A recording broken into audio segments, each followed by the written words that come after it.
Radioactive 661, Uber's Cloudy PDX, FBI Wonder Up, baby. 5863, Patrick Darius Lamarca. I'm so sorry if I butchered that. That's lie. I still go there daily. That's a lie. I still go there. I only go to Jack a couple times a month. That's a lie. I go to Jack once in a while.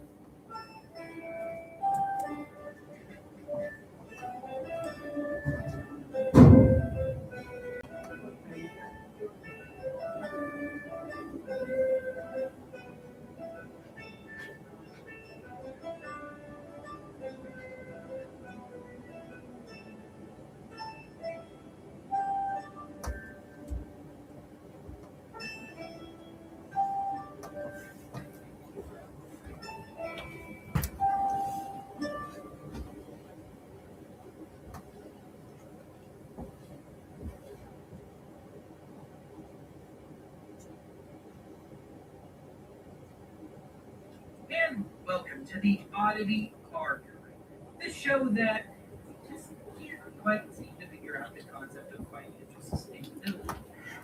And conveniently, as far as today's show is concerned, once upon a time, way back in the Dark Ages, the then emerging television industry, as a piece before it even went commercial, was facing a similar dilemma to what we are now facing here on the internet. And that is, would TV in the long run have a better shot at survival being some sort of advertising-based model, or something as you watch? And of course, as you all know, in the long run, it's been a little bit of both. And so history has a way of repeating itself. So I guess it's kind of timely that we take a look back at, well, at least one half of that picture. Today, let's take a look back at some of those early embryonic stabs at what we now know as pay-per-view.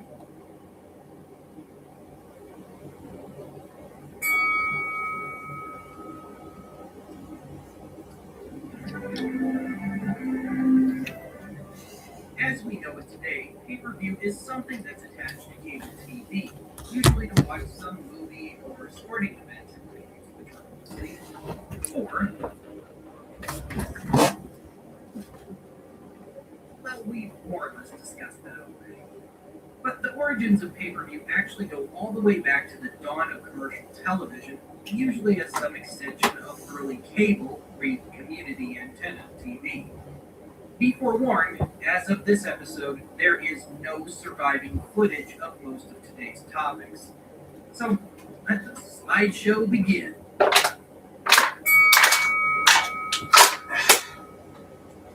Phone Vision, In Zenith. 1931, a full decade before the first commercial TV broadcast, in the US at least, Zenith, under the impression that TV would ultimately take off, but probably wouldn't fare too well on an advertising-based business model, began work on a, as they put it, pay-as-you-look system for television.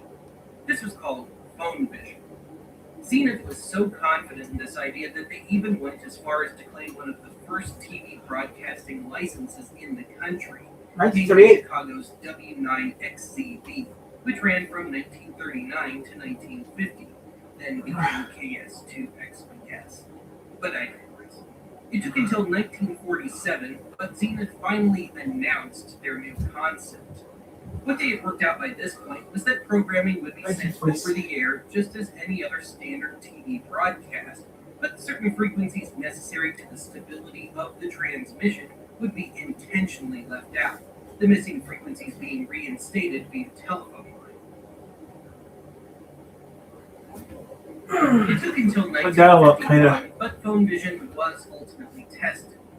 300 hand-picked households in the, wait for it, Chicago area were equipped with a set-top box to test out Phone Vision, the only requirements being that they be willing to accept a $1 per program charge and to provide feedback to Zenith on their experiences. The experiment was a mixed bag. On the one hand, You know, users were baby. using Phone Vision on average nearly twice a week, despite the programming consisting of nothing but minimum 2-year-old films. On the other hand, everyday interference from weather, passing trucks, and airplanes and stuff proved to be something of a hindrance, rendering the phone setup somewhat moot. Now, despite these results, Zenith wasn't You're good. You're being enough good. by this test that, in a rather bizarre bit of hubris, they Good. manufactured some of their later 1951 Model T Two. with built-in phone vision decoders, under the assumption that their system would ultimately take off. This one on live stream. In 1954, Zenith took another stab at phone vision, this time via Secaucus, New Jersey / New York City independent station WOR, though the tests were 100% private. This time out, Zenith sent all necessary frequencies over the air. Having said that, here's where things get a bit speculative on my end. Though I found no confirmation, my guess is that Zenith was broadcasting all the necessary frequencies plus a few extra. Your necessary decoder box would then filter out the rogue frequencies in the broadcast, kind of like how On TV would do it 20 plus years later. Oh. Anyway, over the next several years, Zenith took the phone vision experiment to New Zealand and Australia, but with no real success. In 1962, Zenith took one last stab at phone vision, this time in Hartford, Connecticut, via RKO-owned independent station WHCT. By this point, Zenith had settled on a card-operated system. You'd get a card with a series of obscure codes. You'd enter the card into your decoder box. The decoder box would give you a 5-digit code. Then you'd punch in that code on your box, and your card would get punched, and you'd get billed by a visiting technician once a month.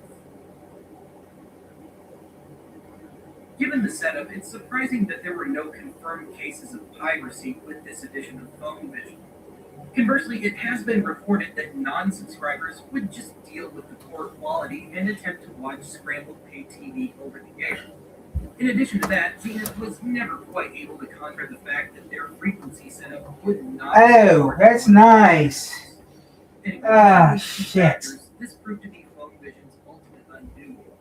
The plug was pulled on the Hartford phone vision experiment in early 1969. I gotta clean my blanket now because the cat threw up on it. And note, in 1970, the FCC approved national use of the phone vision system.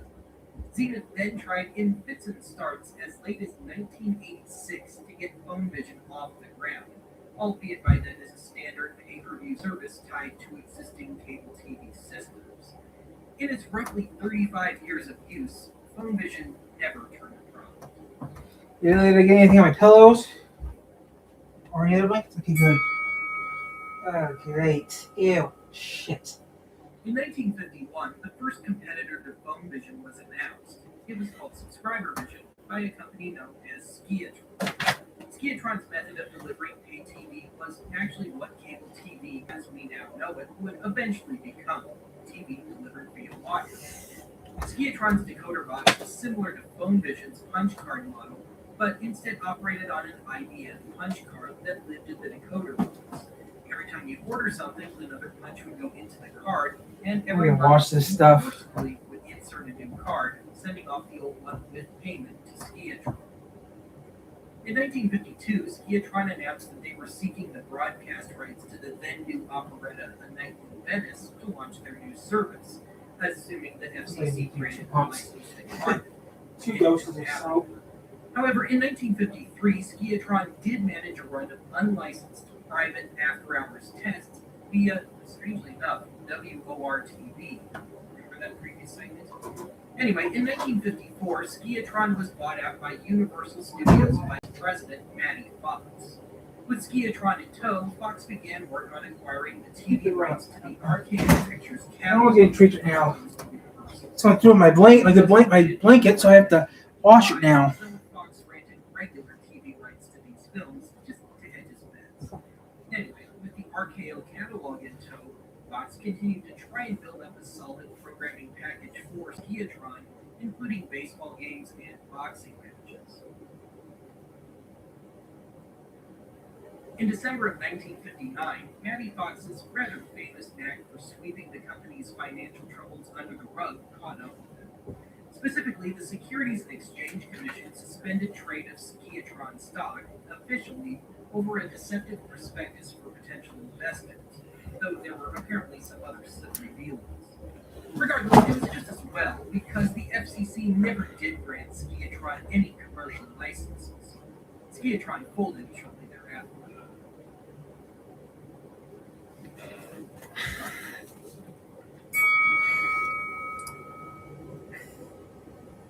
In 1953, Paramount Pictures took a stab at a different form of pay TV.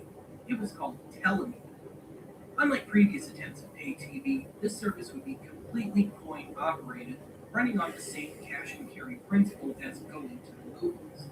This service, like Skiatron, was delivered completely by wire, giving viewers a scrambled picture when not paid and a clear picture when paid. The decoder boxes could pick up a total of 3 channels, all from telemeter. Channel A acted as an audio-only marker channel that aired ads and prices for upcoming shows, and channels B and C aired those programs, plus the odd, free-to-view, in-house public affairs program. The charges incurred were automatically written onto a piece of magnetic tape that was then checked once a month by a company technician who would then empty the coin box to see if the amount matched the grand total on the tape. To keep everyone honest. The first test for telemeter occurred in Palm Springs, California, ostensibly over their existing community antenna system. For a reported fee of $1.25, after an initial setup fee of $450, you could watch movies being simulcast from a nearby local movie theater or, if available, sporting events. This test began in some 70 homes on November 27, 1953. By the time the experiment ended on May 15, 1954, the subscriber rate had jumped to 148 homes. Whether or not telemeter would have ever caught on is something of a moot point, as the Palm Springs experiment couldn't stem the tide of complaints from competing local movie theater owners, including a lawsuit from a local drive-in owner, and a certain amount of feet dragging from the FCC. In 1960, telemeter was given a second chance at life thanks to a test run in the Etobicoke section of Toronto, Ontario. For this test, cable had to be run to the tune of 14,000 area homes, whether they wanted it or not. After a slew of ads in local newspapers, telemeter was able to scrounge together some 1,000 households willing to pay the $5 for the decoder box and installation in time to go into service on the evening of February 26, 1960. This initial broadcast began with a free airing of a host of talking heads touting the new system, alas, the names have been lost to time, followed by a short travelogue called The Wonders of Ontario.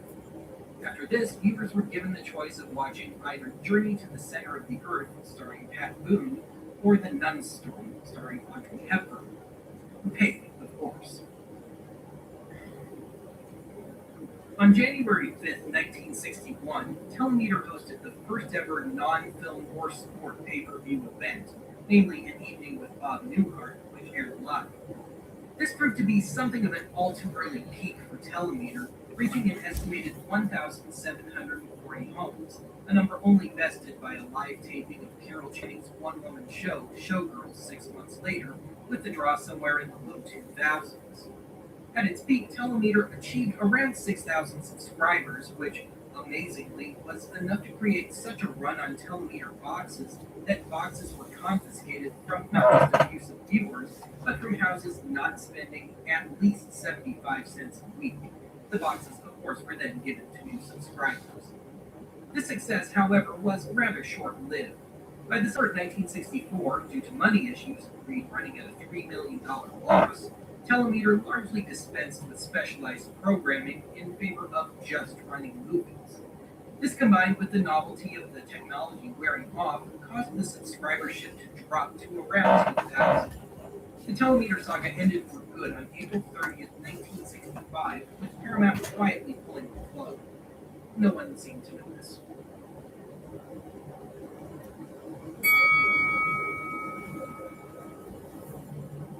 In 1957, in the then thriving oil town of Martinsville, Oklahoma, population 28,000 at the time, a somewhat different sort of pay-per-view experiment took place. This was called Telemovies. Unlike Telemeter, this service was actually closer in spirit to that of current premium channels on cable TV, free a flat monthly fee to watch a network, if you will. Also, unlike Telemeter, Telemovie held true to its name. No sports, no special events, just movies. However, around a dozen of these movies per month were first-run titles, broadcast straight from a film chain from a local movie theater.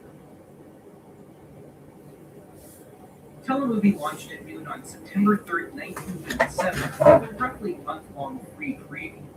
For what it's worth, the initial broadcast consisted of several airings of the Pajama Game starring Doris Day. Anyway, as of the paid launch in early October, Telemovie had some 300, or depending on your source, closer to 500 subscribers, each paying a flat rate of $9.50 per month, or $9.70 depending on What's up, guys? Doing a long stream today because school's closed in my area. there was little interest in Telemovie. Indeed, the subscribership only grew by School's closed today, so I thought you had a video.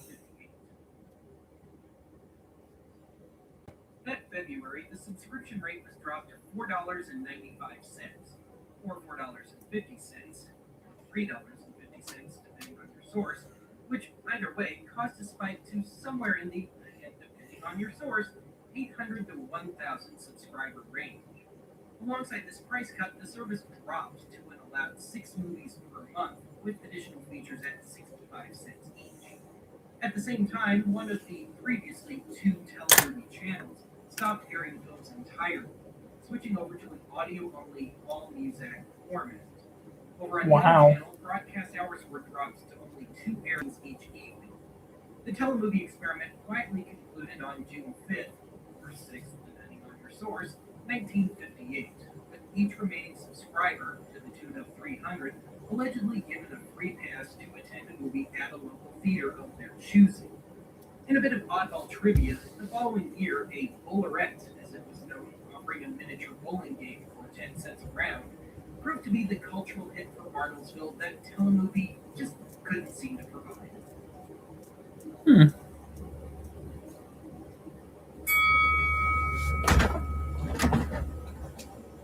Today's final topic is more an addendum than anything else.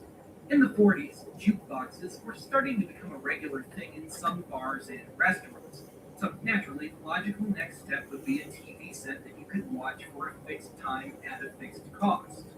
These sets debuted in 1947, but never really caught on. Meanwhile, some upscale hotels allowed guests to rent TV sets by the day, but that proved to be more trouble than it was worth for the hotels. And it was just as well because the would-be barroom pay-as-you-look TVs were being installed in some hotels starting around 1950. These TVs actually managed a pretty long run, some as late as the 70s, but most hotels, as early as the early 50s, opted to just install a regular TV into your room and build in the cost to their standard room rates. Needless to say, the coin-operated sets were really more a fixture in seedy hotels. Starting in the early 70s, pay-as-you-look TVs managed to take some hold in bus terminals and airports throughout America, amazingly lasting through the end of the century. Now, over in the UK, coin-operated TVs were surprisingly common, but strangely enough, in the home. Thing was, it wasn't so much a luxurious, exclusive thing, as we've discussed already, so much as it was their take on the rent-to-own method of purchasing furniture. Even more surprising, these existed as late as the late 2000s via the likes of Homebuy and the Granada Telebank.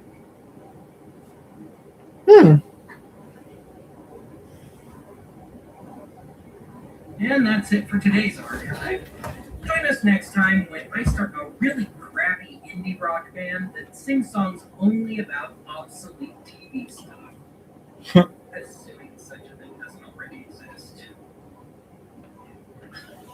That's my generation.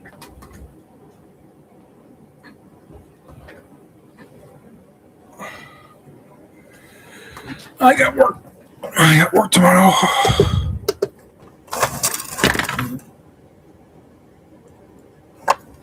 Okay, it's set good. It's set tomorrow good.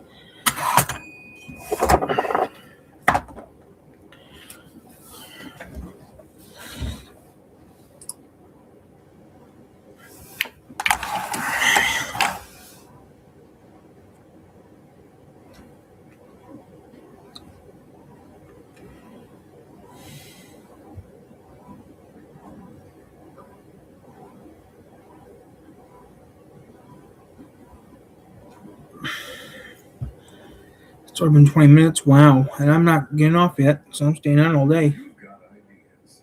A new project. YouTube updated their systems, which changed a little bit. That's been waiting. Bauer gives you the power to build, fix, and upgrade at prices that deliver more for your dollar. With hundreds of corded and cordless tools and accessories, Bauer is built to handle everything from major home upgrades to everyday maintenance around the house and anywhere else your next project might take you. Bauer, heavy duty guaranteed. With the different 16 subs, new stuff in the day is something you can Thursday, not what Turkey Thursday it is. Find your new favorite sub today. So eat fresh, feel good.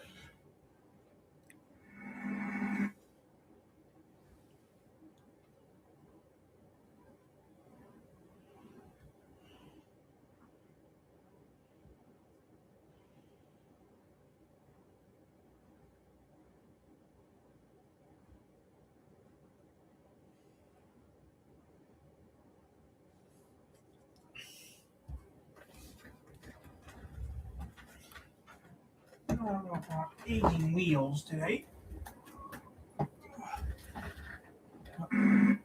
Aging wheels or something else. I don't know.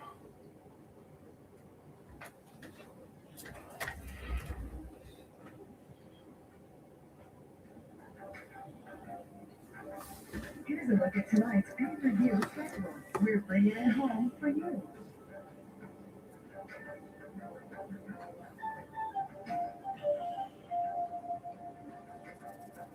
Maybe I'll do some reading in a little bit.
We are following news that broke in the last few minutes in Kalamazoo. Officers are searching for a missing 17-year-old. They shared this photo of Jordine Haroldson. He's been missing since shortly after 1 o'clock this morning from Wheaton and Westnedge Avenues. Officers say Jordine has autism and may be entering unfamiliar areas. They're asking people in the area to check porches, garages, sheds, and other areas. If you find him, please call police. Sneak preview pay-per-view partner channel, which aired over many, if not most, American cable TV systems at some point or other. And I bought them, brought them home, took a picture, and posted it to the Facebook and Twitter pages. And to be honest, I wasn't expecting much of a response. Boy, was I wrong. This drew the most response out of just about anything I've ever posted to those pages. So, not being one to let a bit of audience interest go to waste, I guess we're about due for a look back at the preview channel.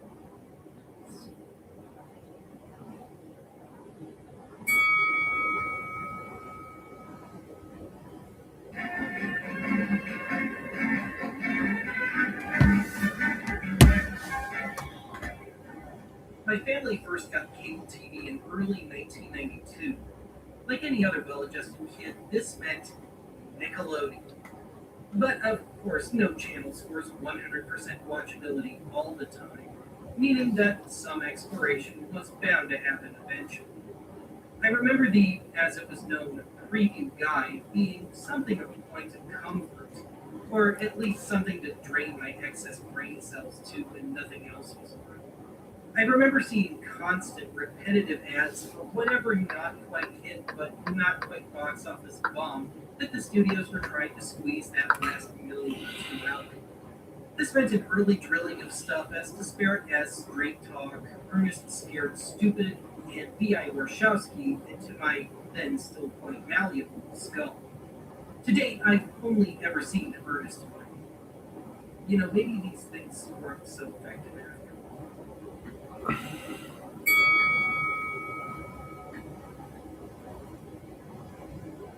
In 1981, the United Video Satellite Group began selling what was generically known as the Electronic Program Guide, or EPG, to individual cable companies. This was software that could generate a moving TV guide of sorts. By 1985, the EPG had solidified into two potential systems. One was the EPG, or Electronic Program Guide Junior, which ran via a 16-kilobit EP rod. Dr. Smolder's office, Colon, Michigan. Television station, WWMT. The other type was the EPG Senior, which ran via a 3.5-inch bootable diskette for use with the Amiga 1000. This footage, already sampled back on the teletext episode, remains the earliest footage I found of the Electronic Program Guide. This footage is from suburban Chicago back in October of 1987. Admittedly, this is probably my favorite version of this type of channel, if only to feed my inner music song. Some people may love each other, some people can love one another. Anyway, by 1988, the constant expansion, physically and otherwise, for most, if not all, American cable systems had reached a point where a revision to the Electronic Program Guide was in order. Tracker Incorporated, as owned by United Video, was redubbed to Preview Networks Incorporated, and the Preview Guide was launched. For this, the EPG Senior software was upgraded for the Amiga 2000, turning the old familiar full-screen guides into a split-screen format. This was to allow usually promotional video to run. Said video, of which there were two options available, was piped in via C-band satellite. Unsurprisingly, this made the semi-frequent crashes that the Preview Guide software was known for a rather interesting experience.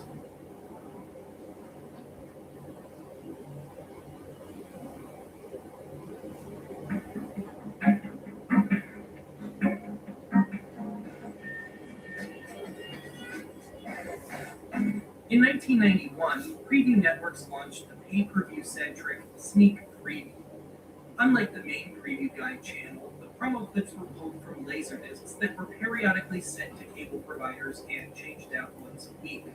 Providers also had the option of running from special generic discs using a static split screen that they could provide their own text to. In 1993, Preview Networks once again revamped their software, still on the Amiga, and rebranded their main channel as the Preview channel. In the wake of this, such additions as near constant made-to-order segments and eventually weather segments were made. In 1996, Preview introduced the Preview Interactive Guide, the only evidence of which I can find is via this YouTube camcorder recording of a tutorial video.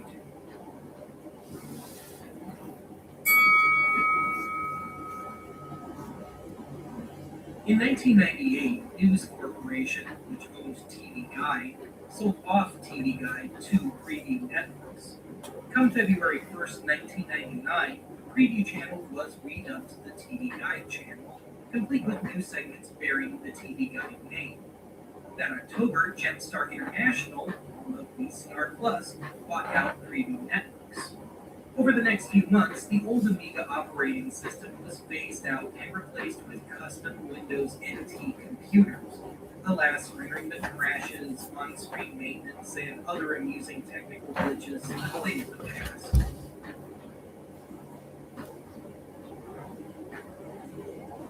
Despite the complete rebranding of the former Preview channel, pay-per-view-centric Sneak Preview carried on until April of 2002, at which time a proposed overhaul was scrapped due to, most likely, a certain sense of futility in a changing cable TV landscape. Anyway, during this time, TV Guide began heavily punctuating their schedules with reruns of soap operas and sitcoms. Between the rise of the user-dictated interactive program guide and TV Guide's own continual doubling down on reruns, 80s and 90s movies, gossip talk shows, and red carpet events, the electronic program guide ultimately rendered itself obsolete. By 2015, following a near decade-long series of buyouts and corporate consolidations involving the Rovi Corporation, Macrovision, CBS, and Lionsgate, the TV Guide channel, termed TV Guide Network, termed TVGN, dropped any and all notion of the old-fashioned program guide and rebranded itself as Pop, a network devoted to the same stuff TV Guide had built up, but with new dedicated programming. And the odd bit of wrestling.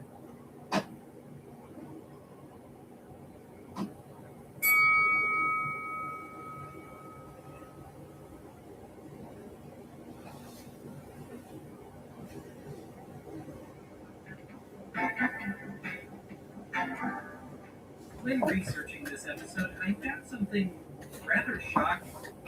It seems that starting sometime in the late 2000s, early 2010s, some enthusiasts, some complete with engineering backgrounds, and clearly with too much time on their hands, began working on simulations of, and ultimately full-on emulations of, the electronic program guide and preview guide setups. Like this one. Really.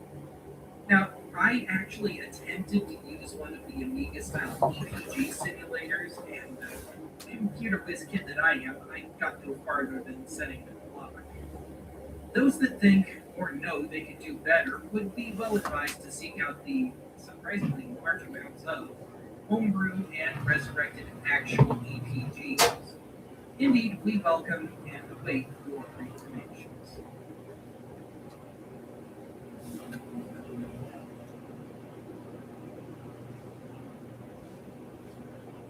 Chicago Cable wants to be more than just your cable company.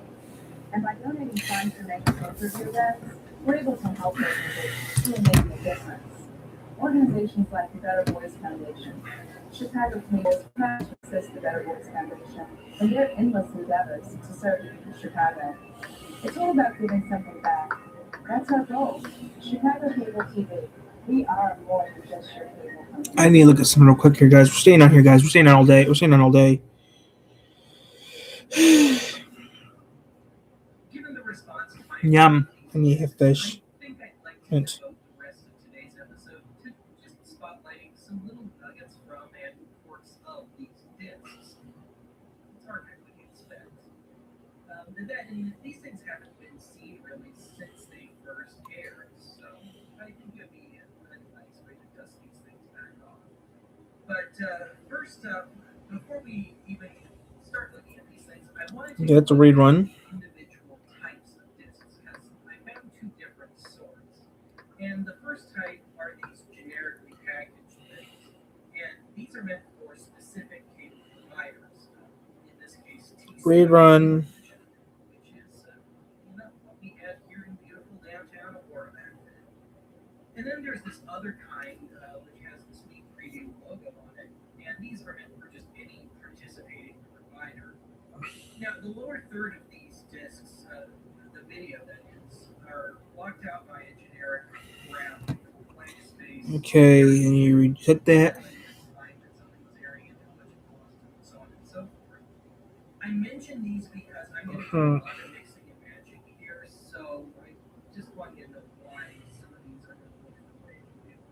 But anyway, one thing I found really odd about these discs, both types, is that there's no direct access of any sort. There is no frame by frame, they're both in CLB mode, and there's no chapter stops or anything either. And given the way these discs are constructed, you'd think you'd kind of want that. Why go out when we bring it home for you? Watch for these home premieres. Make plans now for great in-home viewing. We're bringing it home for you. Why go out when we bring it home for you? Look what's coming.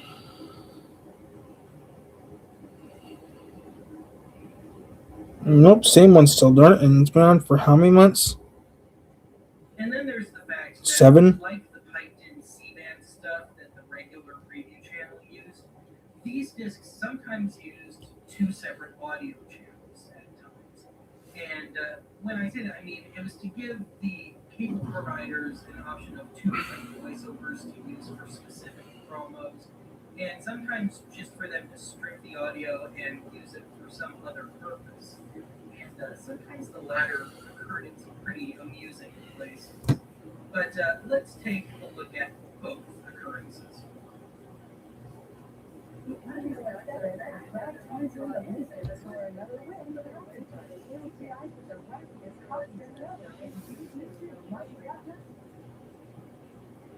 If you haven't ordered a movie already been on you, do it now. Hugh Grant stars in Four Weddings and a Funeral. Ooh, Finn the Panther. Oh, man. Or watch Brandon Lee's last movie, The Crow. So tonight, pick up the phone. The phone call is free. Oh, fluke. On Prime View. I wish I could go to one of these furry conventions one of these days, but who knows? Right now, like I said, we're just doing a long video for the fun of it. So great ads that are occasionally sprinkled about the discs. But add to that a certain desperation in some of the promos, and it's occasionally a somewhat schizophrenic viewing experience.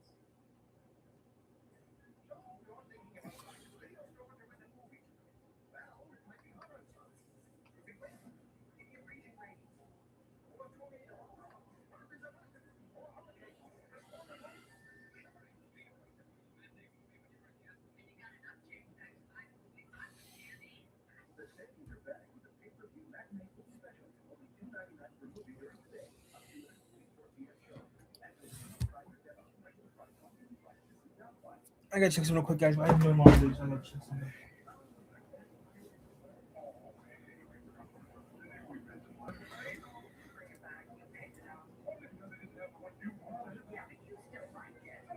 Yeah, cat got sick on my blanket, so I had to throw in the washer. Action pay-per-view reaching 5 frightening clicks for only $5.95. It's the Action Halloween Marathon. Why rented? You wanted pay-per-view. And more. Plus things that go longer than that.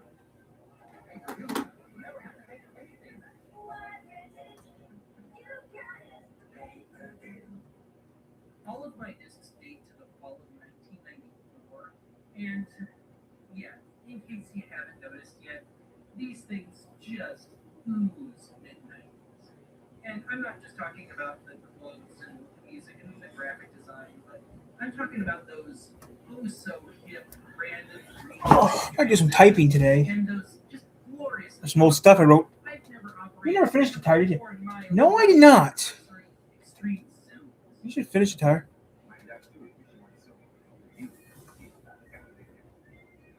Four Weddings and a Funeral is coming up soon. Here's how to see it at home. Ace Ventura is about to start. Order now. Here's how. Four Weddings and a Funeral is about to start. Here's how to order. The tragic death of Brandon Lee almost prevented the release of Ace Ventura Breakthrough Pro. Those connected with the project felt he would have wanted it to be seen. Here's a look at Brandon Lee's last film, The Crow. Several years ago, Michael Coach directed a sleeper film, Lee's comedy starring Judge Rice. The film's critical success became a cultural video on television. Now she's back with a follow-up and action film with Harry Bradford and Patrick Bergin called Del Rey. Jeff Thomas, the creator of Operation Fresh Prince of Bel-Air, was looking for a creative urban action film to direct. Not written basketball film about the band. This could make big news. In fact, it's and starring Sidney O'Connell.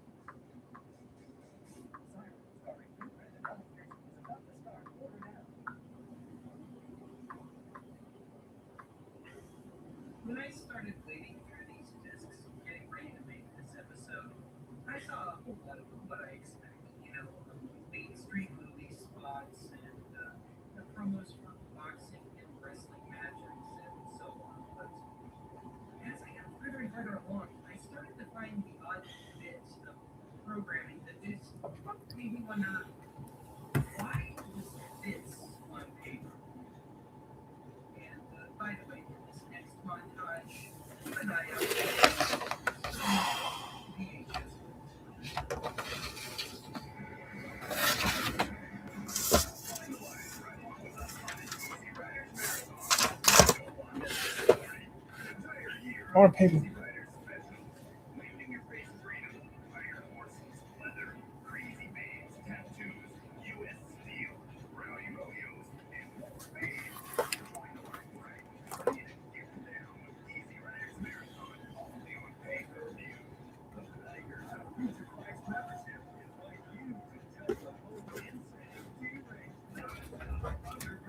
I'm changing this to something else.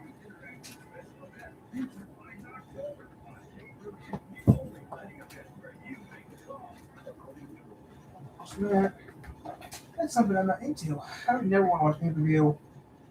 The pay-per-view was the thing anymore. Which I don't think it is.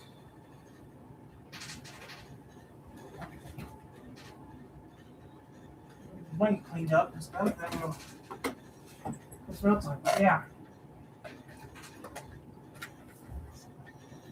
I'm gonna read some book a little bit, maybe.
Wires. There's stuff here we don't need. Oh wow, these are old. This is ancient. Wow. And welcome to the Oddity Archive, the show that is one of 4 high-end home theater setups. Wow. So all those generation VHS and 144p web video clips that we like to throw at you can load their own absolute. Well, earlier this season, you tuned up your audience. So naturally, I guess we need to help you out with your videos. The help of playback.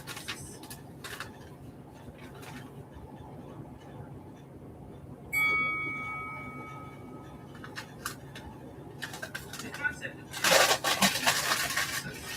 is as old as the technology itself. Oh wow. Naturally follow that as the concept of video mutated into home theater. All those big armchair TV repairmen would want something that helps them squeeze out every last possible quality from their standard systems. Of course, as we sit and judge from the relative technical background of the 21st century, understand that especially in the adjusting the picture was once a much bigger issue.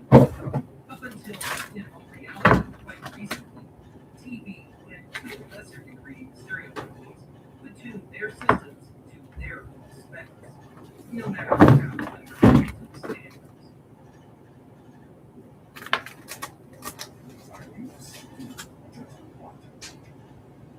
One would Hey guys, Hannah here. Sitting around under my desk, I found some stuff that I thought I lost. This I need to look at real quick. 2013, wow.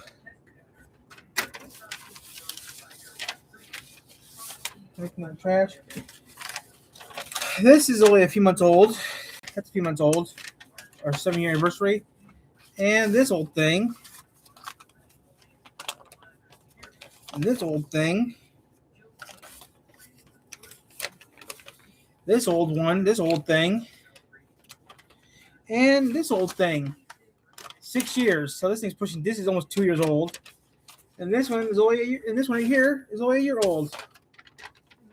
Things have changed. I mean, we were Armin for a couple years. Then we look 7 years later, HMC, then Armin. Before that was YM. Do I still have these here? Yes, I am. Ready to keep them? Yeah, I'm gonna put them up. I'm gonna put them up. Yeah. Put them right there. It's paper. It's okay. See what they got. That's a lie. This book is thick.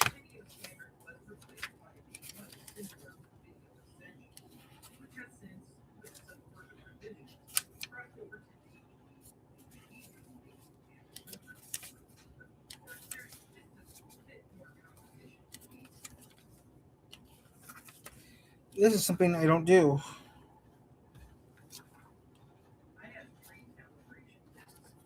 I have this thing which I don't even use. It's in English, Dutch, and some other languages. But yeah, I got this manual here I don't even use. That's why I bought my device, my little converter I bought for the VCR. It does its job real well. That's what matters. It does its job real well. I still have it, but I'm gonna keep this.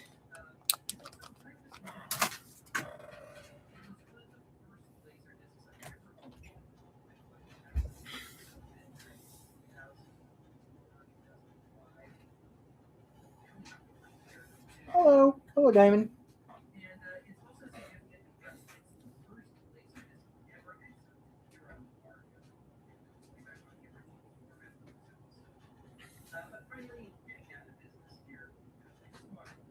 Oh, it makes oh,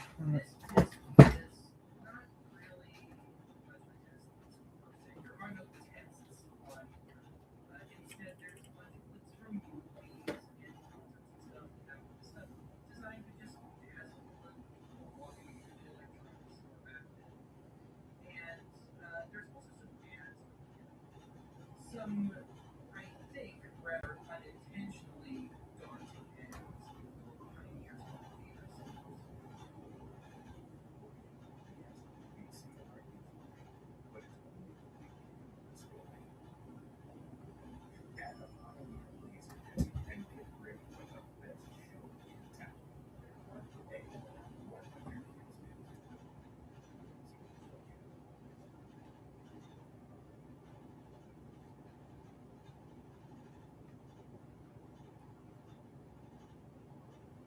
The musket. That's what our founding fathers used.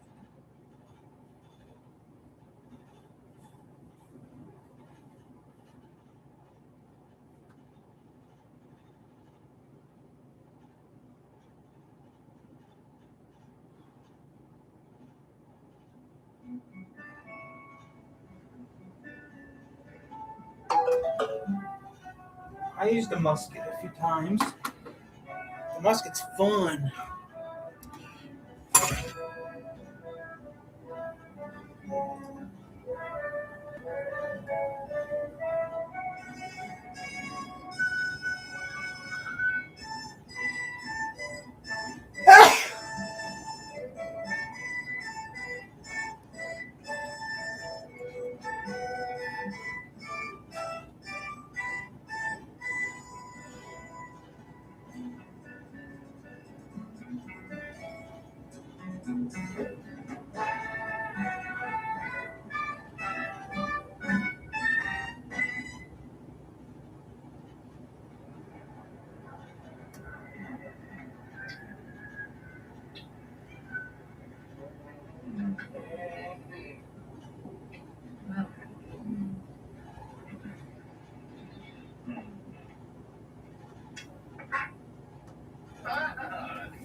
Perhaps I could have tried the Jesse Owens scam and run to Berlin. The chaplain.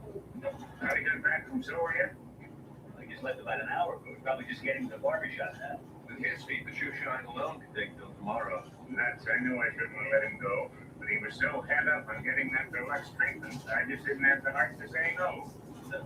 Just got word from my corps. Battalion A needs a surgeon on the double. And as I recall, it's Honeycutt's turn. That certainly isn't mine. I think this general sojourn last time. 3 days and 2 nice nestle. These are hard times. You nestle anywhere you can. Well, seems you just drew the short straw, Pierce. Can't wait for honeycomb on this one. Damn! Well, at least the day's not a total loss. Yes, it is. Checkmate. It's been so long since you walked in my door. Now you can still see. For the armistice was signed in 1883, I celebrated as an organized business establishment that smelled a little classier than you do. It's only aftershave. It's clashing with my liver and onion. Personally, I'm pulling from the liver and onion. You're all just jealous because I'm the only platoon in the onion patch. Wait a minute, you got a manicure. I hope you manage to stay beautiful till Pierce gets back to see you. Back to work. Battalion A was short a sergeant. I had to send him your place. Look, I had to go to the front because I was getting a haircut. Well, you might have broken the nail. Knock it off, Charles. I'm gonna give you something for that AIDS. Thanks, Don. Your sex was that give you? No. Boy, I hope you're a doctor. No, that'd be nice It's though. just a hobby. My real profession is raising No, money. never had sex yet. Okay, Pierce, 477. All right. I'm just random stuff, guys, when you're working.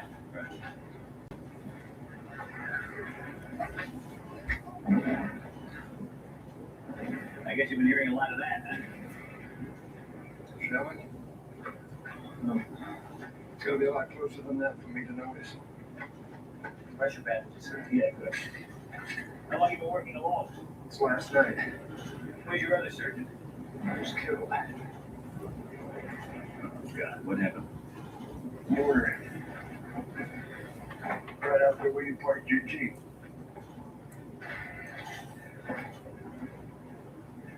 Attention all personnel. The express has arrived from Battalion A. Grab a knife and save a life.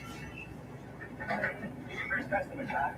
One thing about MacArthur, he makes the blood run on time. You're gonna be okay, pal. Thanks, Doc. Not much fun up there, Not bad. Hey, you heard the doctor called it. Wait. What? Which one? I don't know. Never even saw her. You catch a name, anything? No. Wait, I'll call it down. Bring her over here. It's not the answer.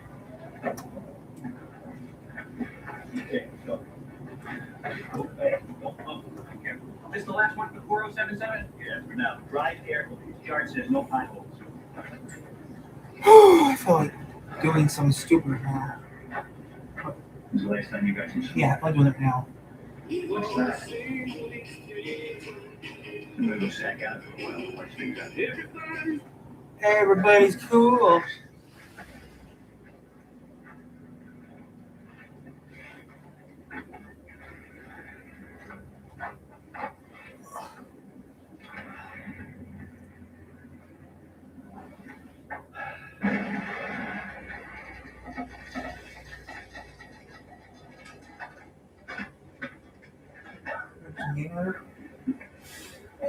Gaming in a bit. Is that cheating? No, it's not cheating.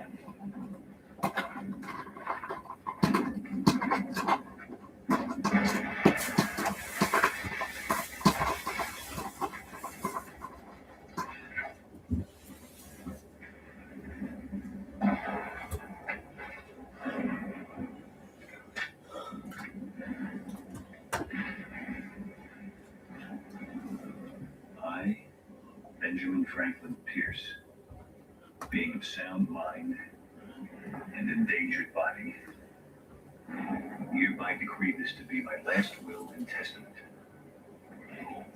I bequeath to my father all my worldly possessions. Nope, can't play no with the games. exception of the following. It's into my eyes. Can't play no games. Play on tonight, baby. BJ Honeycutt, my best friend.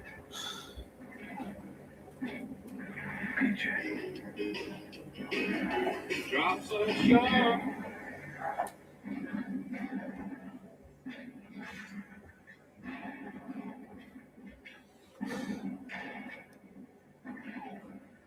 This. This. To Charles Emerson Winchester III, during the dark days of war, made himself available. And the third cowboy, it looks at the orangutan. Sitting next to Turns to the bartender and says, "Give me what he had." Very funny, Winchester. Charles! That high-priced cognac sure puts your lights out. Oh, that contract, it never even dimmed. Then how do you explain your head back, your tongue out, and your eyes in separate circuits? There, I was merely lying back, contemplating what Michelangelo would have done with the ceiling. Come on, Major. You had checked out with no forwarding address. Robin! Oh, Winchester never loses. If you will excuse me, gentlemen. You told us. Sure, he was awake the whole time. You've been the victim of a ceaseless stream of dumb jokes. Dom quit. Though we may have wounded your pride, you've never lost your dignity. And therefore bequeath to you the dignified thing So I might do some gaming in a little bit. my bathrobe. Purple is the color of royalty.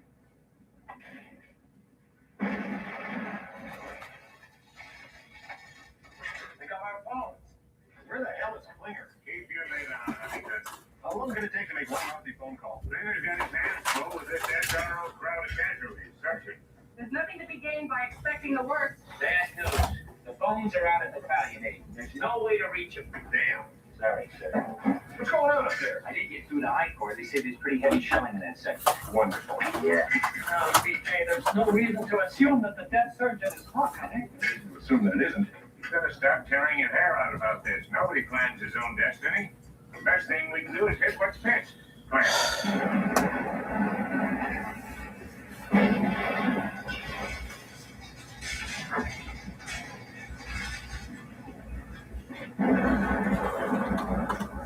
Father Francis Mulcahy.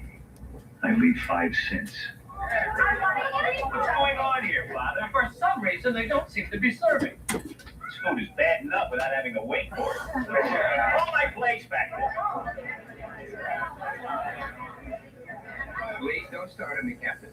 I know. You're waiting for your souffle to rise. As a matter of fact, you're not far off. Our cook can't get near the oven. General Kratzer's personal chef is using it for his baked Alaska. I have 2 questions. Who is General Kratzer, and what size ladle does he wear? General Kratzer's here to visit some of his wounded. He brought along his own cook. On the way over here, he bagged a pheasant, and now he's in the VIP tent dining on it. This guy is eating pheasant and baked Alaska while his men are at post-op dining on IV solution? Every gourmet knows one should always clear one's palate between courses.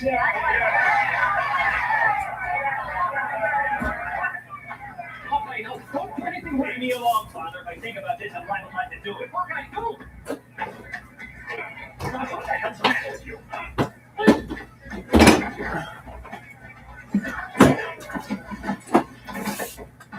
Listen, Hawkeye, you let me handle this, or I swear. I swear I'll flatten you. I got tea real quick.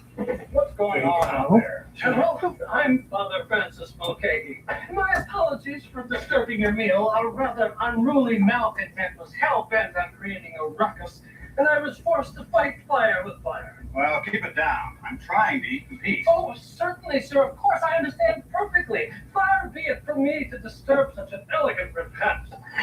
Hey, fool! I'm terribly sorry, Colonel. Then let me help clean this up for you. Get away from me! If you weren't a priest, your life wouldn't be worth a plucked nickel. You're a man of God, and I know worldly possessions mean little to you, Father. So I leave you a nickel, along with something I value more highly than anything I own. My everlasting respect. Let's see, BJ.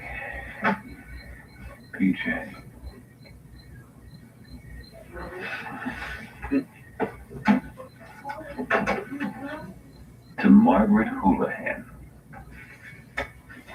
Tetracycline. Tetracycline. Cycling. Will you hurry?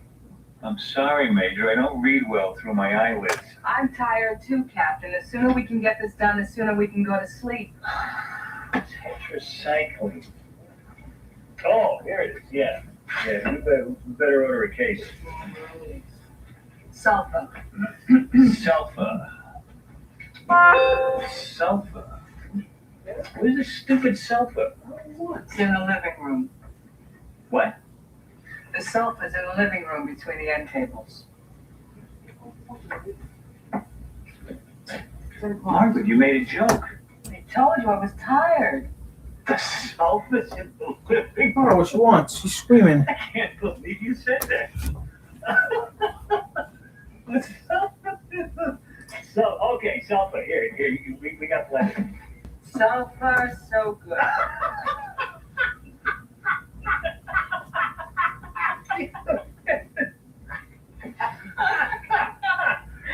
It's in 2 days. No thanks, I've got plenty.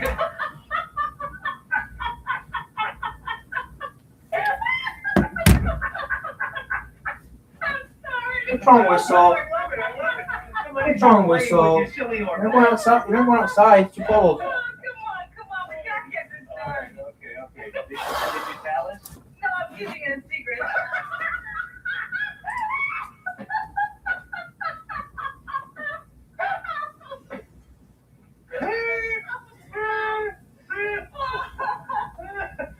They got colder. Nitrous. Good night, your sweet prince. Is that what you want? You want this? Is that what you want? You want that? Excuse me, I have to replace the OR supplies before you. Well, what are you waiting for? Go to it. Okay, Captain. How's the nitrous holding out? To you, Margaret, I leave my treasured Groucho nose and glasses. Maybe it'll remind you of how much I enjoyed that silly side you show all too infrequently. This man's in bad shape. Pull it in the chest. So close. You can name me a little? Yeah. We need rent on the table. You had a posted a minute ago.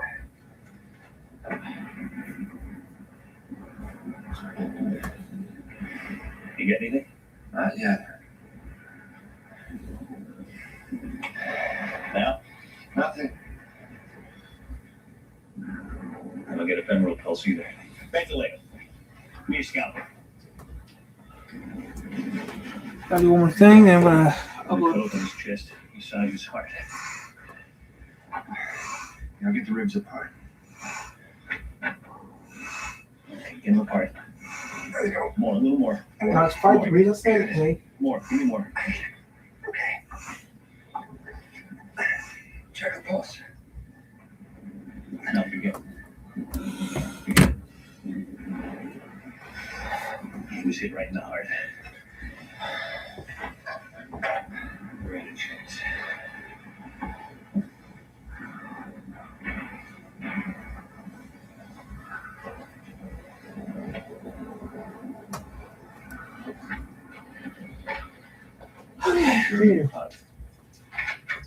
Okay, we're there now.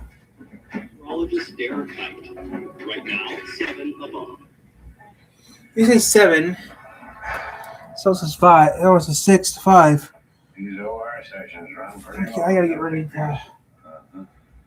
I was transferred here 7 days ago. Do a couple things real quick, and we're I've been gonna. operating for 8. And this has been an easy week. I've about had it.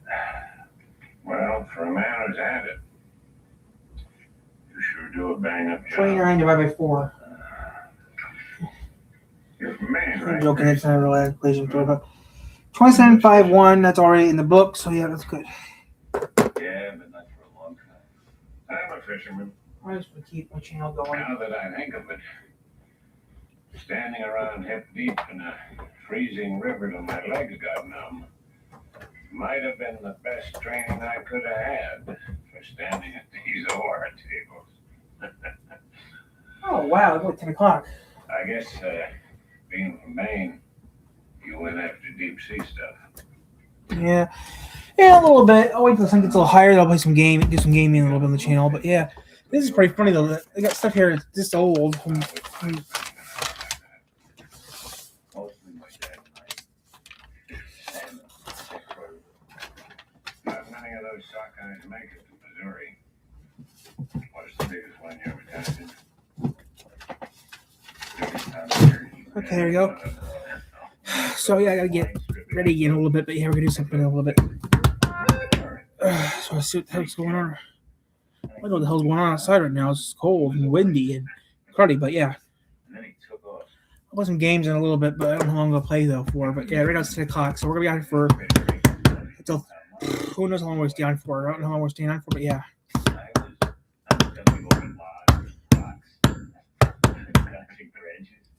So we're gonna be out here for a while.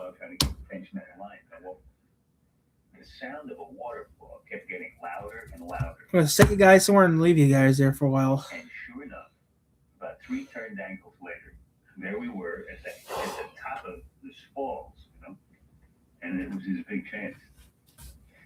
But all the fight was out of him, and I'm gonna get. I'm gonna play some more Forza Horizon today. And just then he thrashed his head, and he drove the hook right into my thumb. Then he took off, you know, he was gone. So you ended up with a fat thumb for a trophy. Yeah, right. You know, I didn't bring any gear, but I'll bet we could rig up something to snag whatever swims around these parts. That'd be worth a try, and these rivers are probably full of North Korean fish heading south.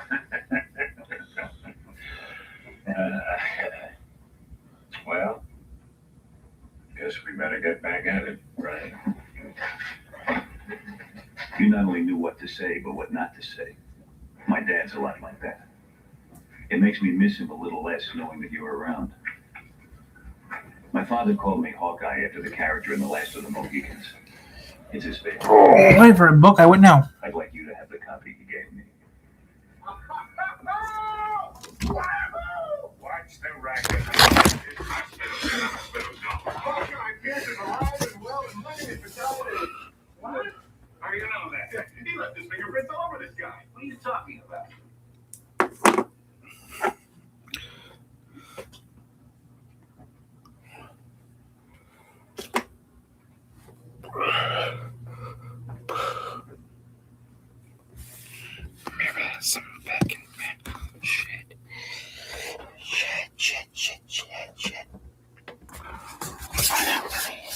I wish I stayed in college.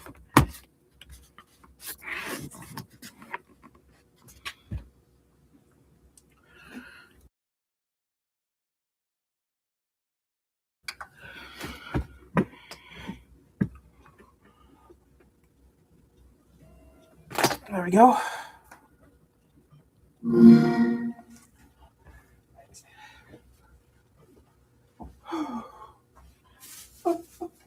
Mystery. Okay, it's a mystery. Okay, mystery. It's a mystery what I'm going to do. Is it a mystery? Sort of not. I don't even know what I'm doing yet. Oof. There's something in my eye. I can't see straight yet. I can barely see anything. There's something in my eye. There we go. That's a little better. So I can't read you guys' comments because no one has let me comment yet, but yeah, here for a while. Since all the local schools in my area are closed.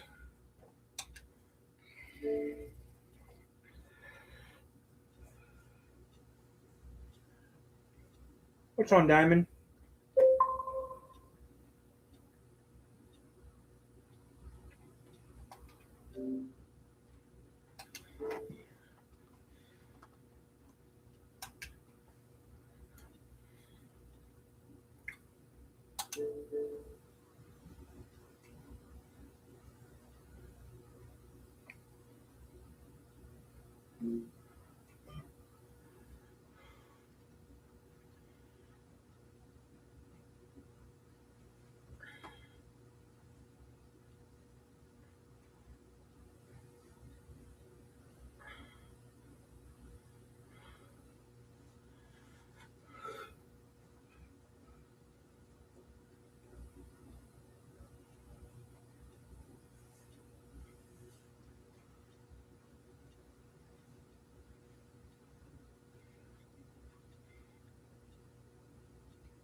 That might be a little too loud even for me.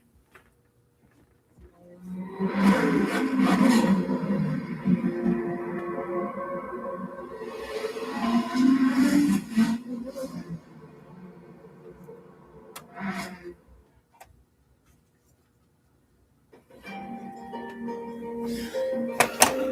gotta look up one thing before we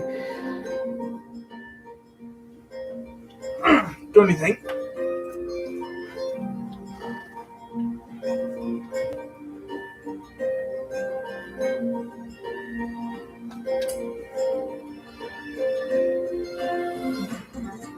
Let's go to let's get a semi.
I got 2 cars that have sponsored my channel.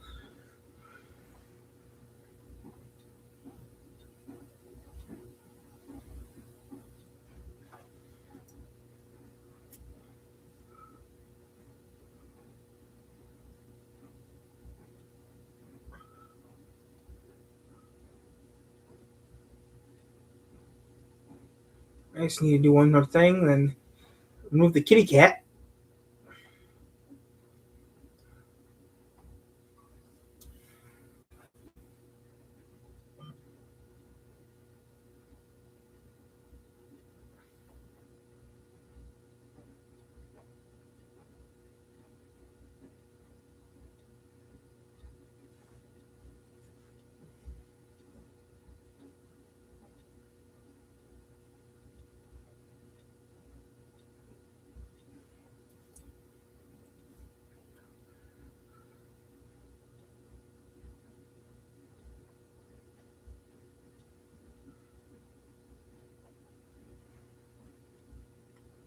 You guys are actually closer to the screen than I am, so I can't really see what you guys are seeing.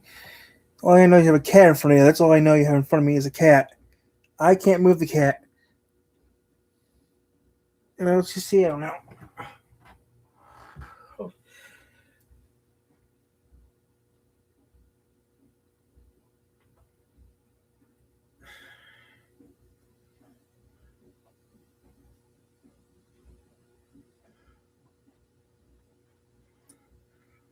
So we're gonna check out the cars we got here and see if there's any new cars we want. I might want to get a truck.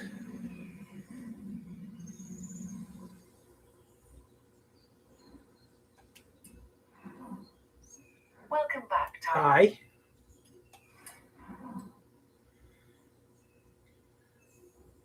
Let's see what we got in the big. Let's see what we got in the big category.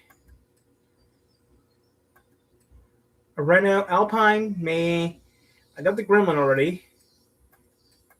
I really don't want this because that's Halo, which I really finished Halo 1. Ariel, Adam, maybe Aston Martins. Nah, I really wouldn't. Yeah, I wouldn't mind having that out. I had the Sprite. Sprite was okay car.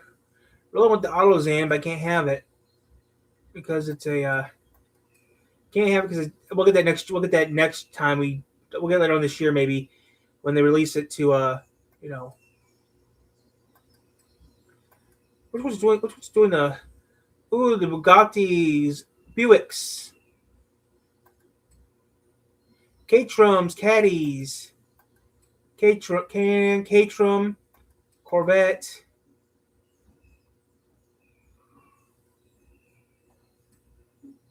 Can't have it. Oh, get caught. Nah. Yeah. Nah. This is what they got. The Dodge. This is what they got in Dodge.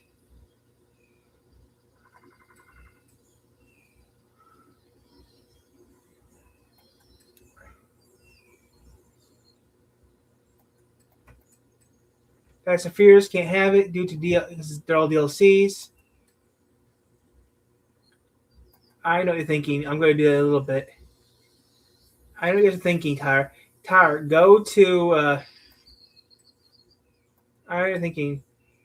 We might do that. GMCs. Now, where's the damn truck at? Oh, Halden Ute.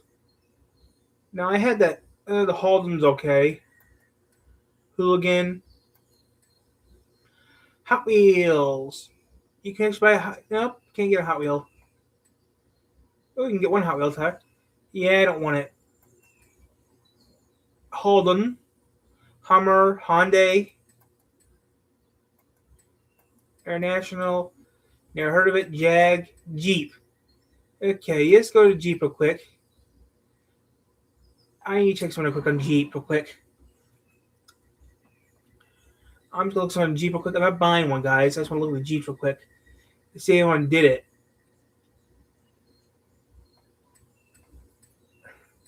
Yep, someone did it.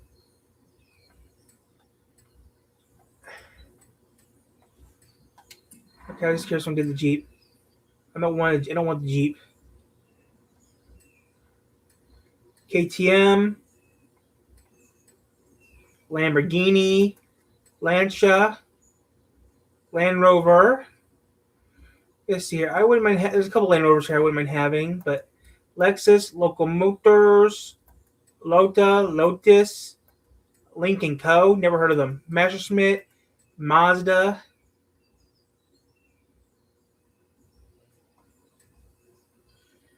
Oh, those are McLarens. Okay, McLaren, AMG. How much does that truck cost? $500 for that truck. And how much does that cost me? $500,000 for a truck. Ooh, I wouldn't mind having that. So let's see what the semi has real quick before I buy the. I just need to buy some big in German.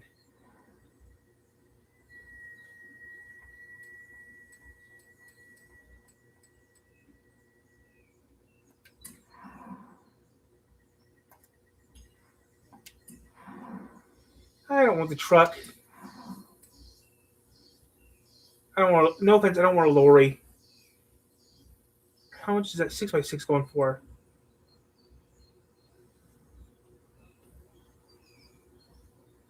I'll buy that. The truck's at A? Wow. Do I want this or do I want the lorry? I got both. I could buy both, but I don't know. Mercury.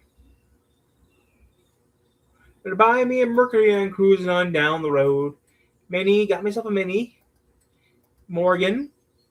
A Morris. A Mosler. Nipper. Nissan. Noble. Oldsmobile. Opel. Pagani.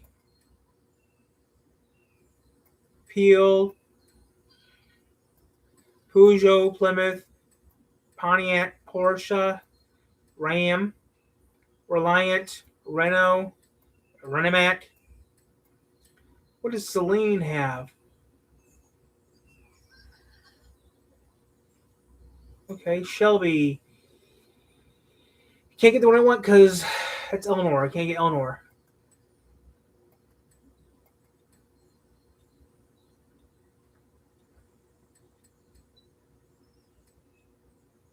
TVR. Universal Studios. Just here. Can't get a DeLorean right now because they're. I can't get a DeLorean right now. I can't get Kit. That sucks. A couple of cars you want to get your hands on, you can't get them because they are not compatible. Vauxhall, Volkswagen.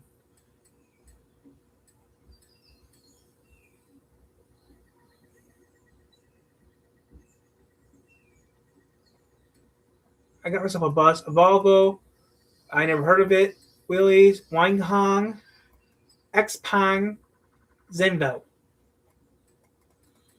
I will take the truck. I'll buy the 2 trucks from Mercedes.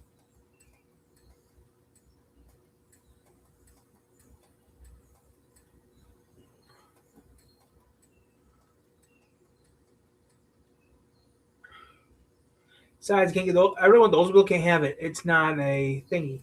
Nipper, never heard of Nipper. Especially 1933. The Morris is a good car. Morgan had a problem. I had a problem with the Morgan.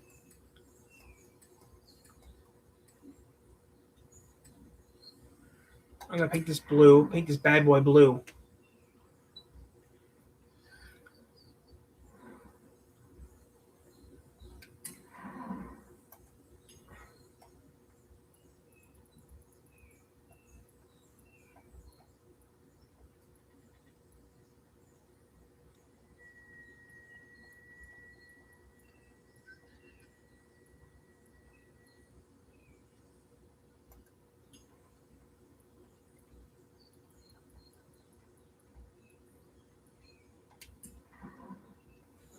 I'll just get a red truck, Mom?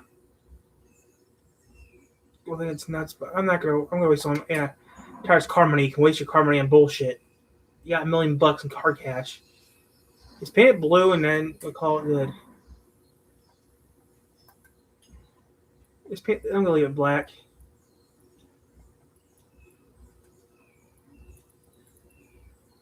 I'll just paint it black.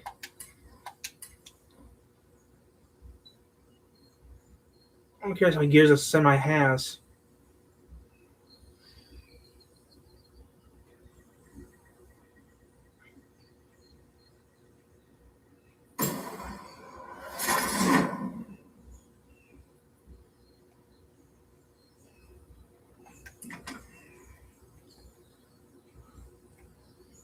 Okay. Oh, I have a roll cage in it. Okay, that's nice. Okay, and then there's a battery, and that's it. Is it right-hand drive or left-hand drive? That's what God cares.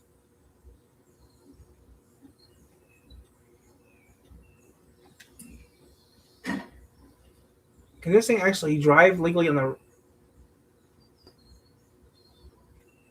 Yeah, it says Mercedes-Benz on it. Okay.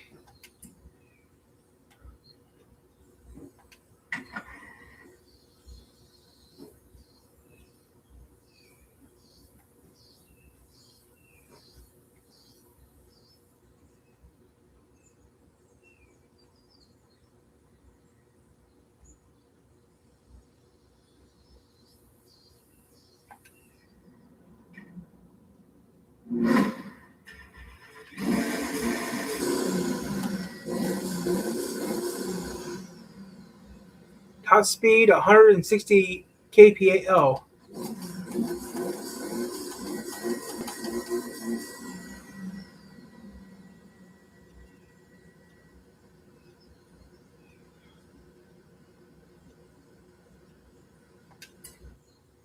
I don't need the G-Wagon.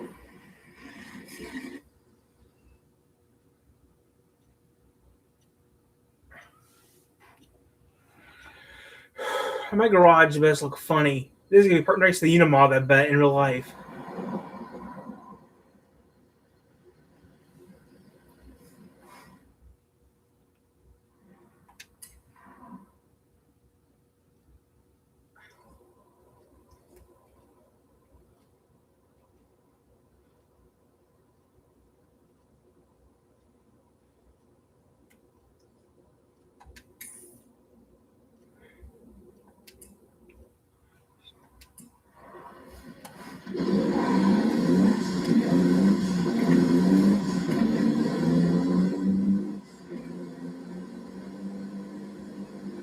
$80, $60.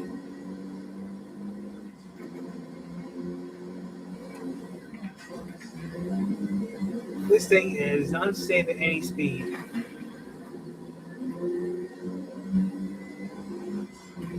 Why did they put this even in? This truck's fast.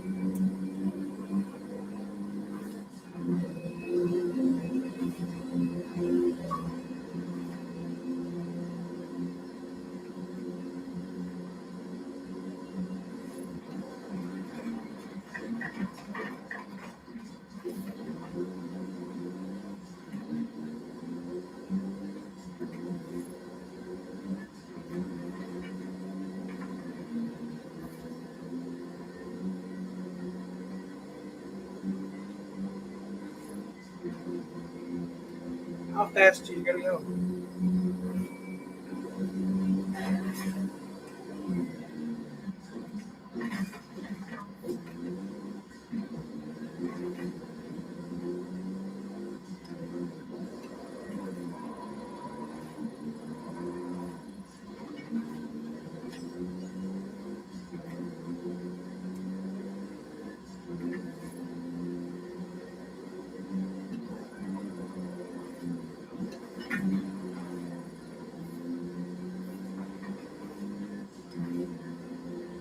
You have arrived at your destination.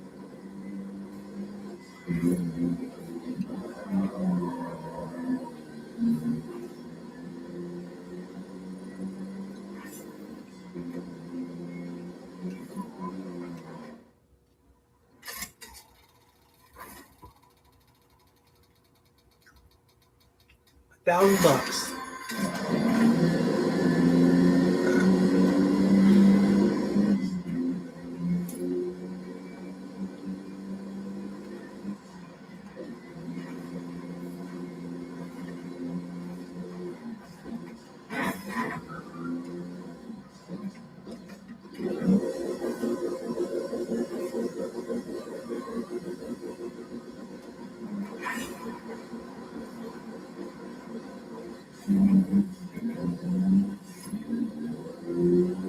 I want $55 in cash. I died last month when I went back to Colin schools. You worked in the schools, you died. Once I moved. I had 3 Colin books.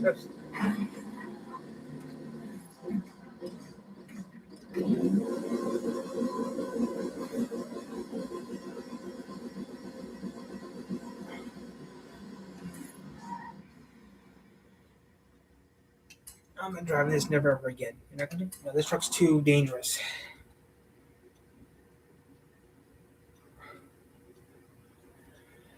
This truck was a bad idea.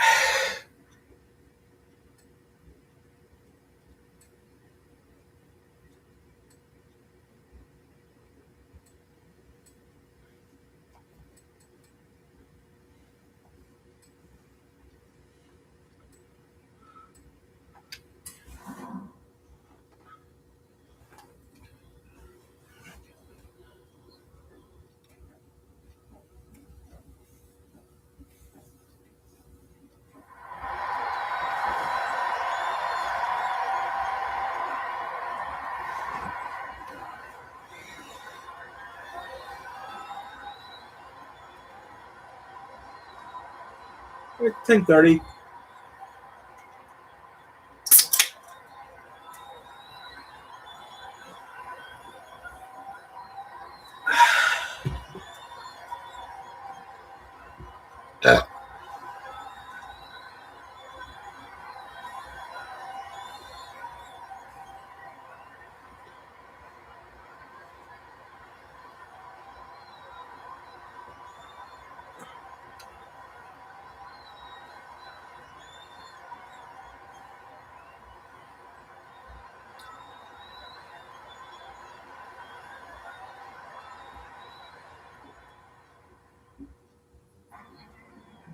Look in the truck. Yeah, I don't like the truck.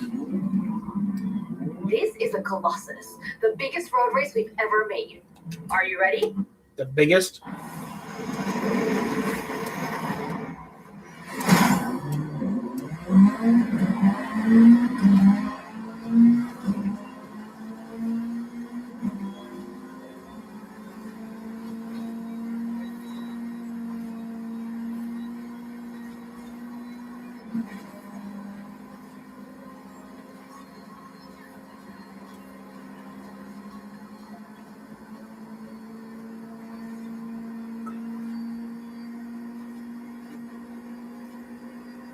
Really get more couple cars.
Only lightning. Go, go, go, go, go, go, go, go, go. Cowboy.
Tito.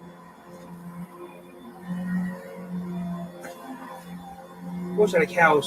Wish I had a couch. With a kid. Wish I had some kids. Oh, you little. Wish I could have some kids that, do some weird videos. Made some weird videos and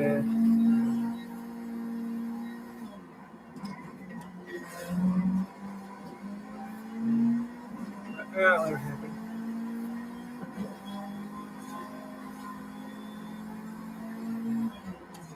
Come on, move.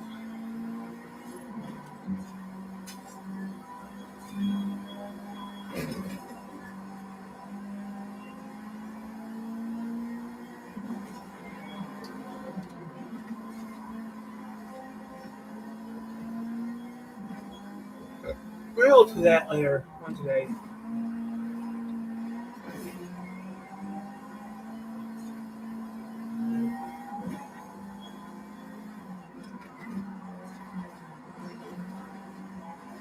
We'll do that in a little bit. Yeah. In a little bit.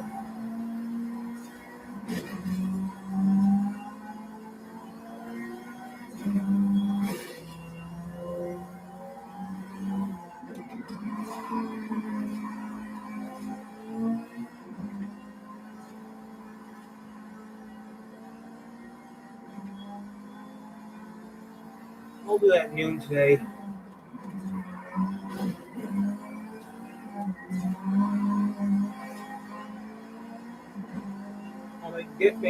I'm gonna watch that tonight. I'm gonna watch that a little bit.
Hold that a little talk today.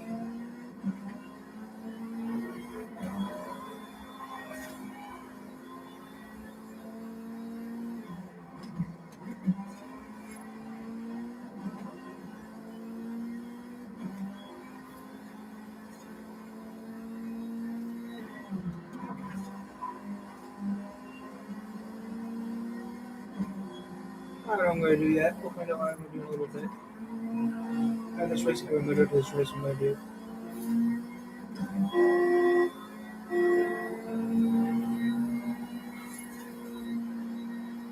Down, down, down, down. Do, do, do, do, do, do, do, do, do, do, do, do, do, do, do, da, da, da, do, do, do, do, do, do, do, do, do.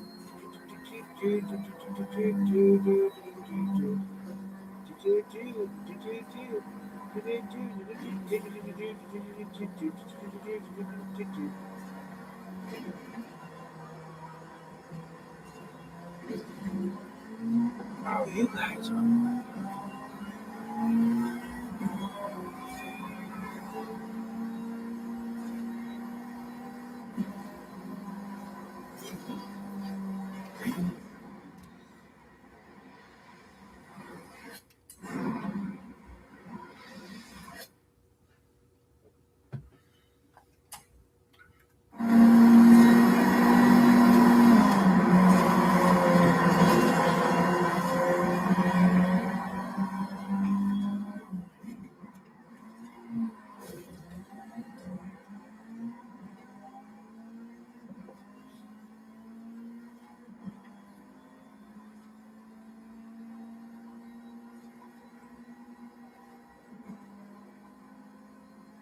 I just need to get a few more speed. I just need to get a little more speed. Because I need to get third place.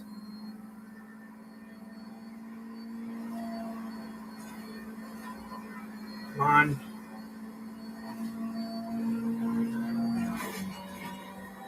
What's the third?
Shit.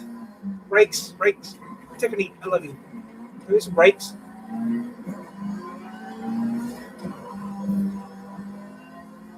My engine died 3 days ago. Where's Tiffany was still in row? There's so many tapes.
me anytime.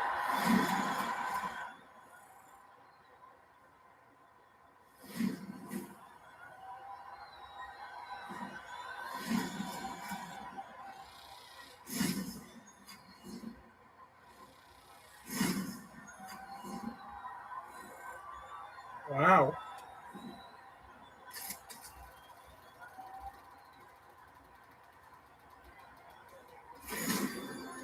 Vauxhall Corsa?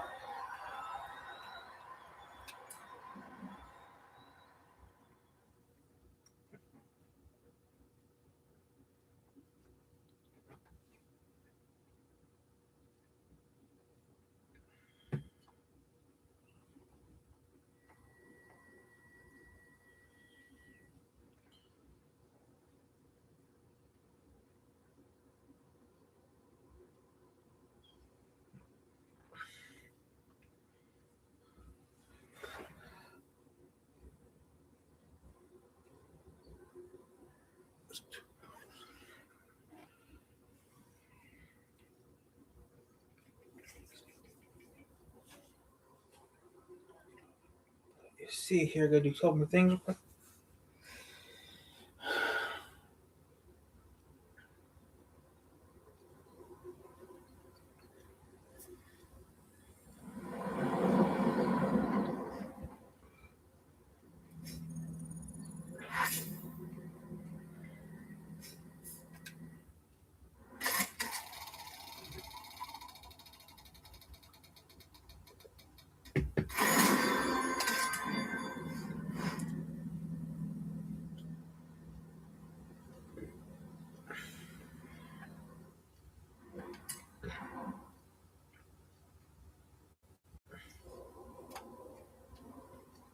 Hmm.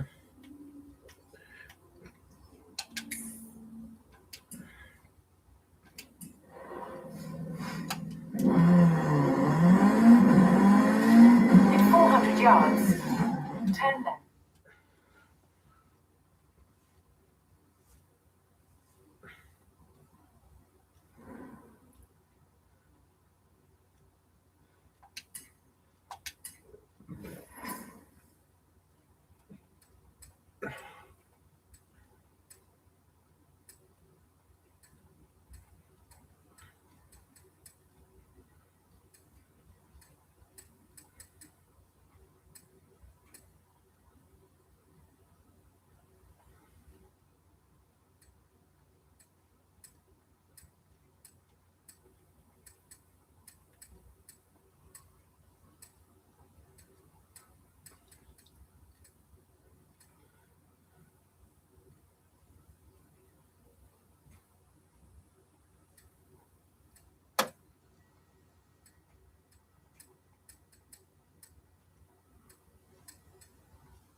Rivian's in the game? About yet, though. Celine.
arrived at their destination.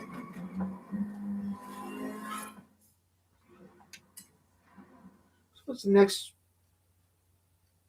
race? Did that race.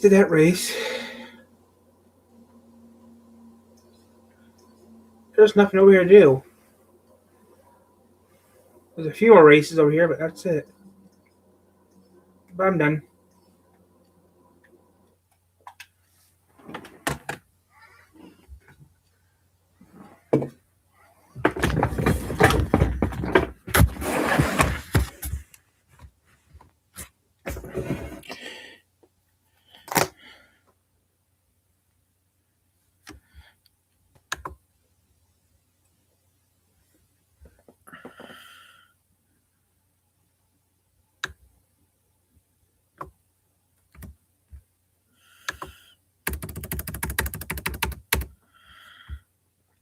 Save. We're done.